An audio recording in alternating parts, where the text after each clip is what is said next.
Penanganan kasus narkoba di jajaran Polresta Pontianak mendapatkan apresiasi dengan penanganan terbaik. Dari 108 kasus narkoba sepanjang 2023, 90 kasus berhasil diselesaikan, 15 kasus telah tahap 1, sedangkan 5 kasus sudah tahap sidik. Kapolresta Pontianak, Kombes Pol Ade Haryadi menjelaskan, kasus gangguan Kamtibnas tahun 2023 tercatat 1.150 kasus yang tercatat mengalami kenaikan 117 kasus dibandingkan di tahun 2022 sebanyak 960 kasus. Penanganan kasus kejahatan konvensional di tahun 2023 dilaporkan sebanyak 1.139 kasus. Namun yang hanya bisa diselesaikan sebanyak 729 kasus.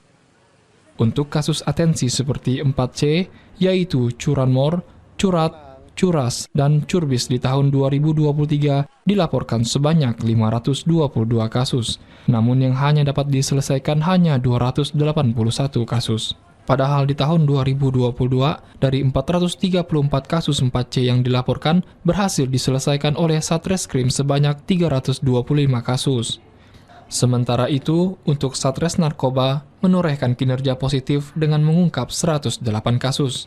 90 kasus telah terselesaikan, serta 15 kasus telah di tahap 1 dan 5 kasus dalam proses sidik. Sedangkan di tahun 2022, Kombes Pol Ade mengatakan ada 128 kasus yang dapat diselesaikan secara tuntas. Dari tahun 2022 lapor 128, selesai 128 kasus.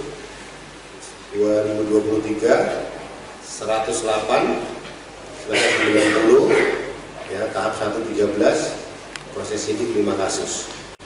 Dan jadi yang bisa menyerap anggaran sampai habis ya di Sat Narkoba. Ini memang cukup banyak kasus-kasus narkoba yang sudah diungkap oleh Kasat Narkoba.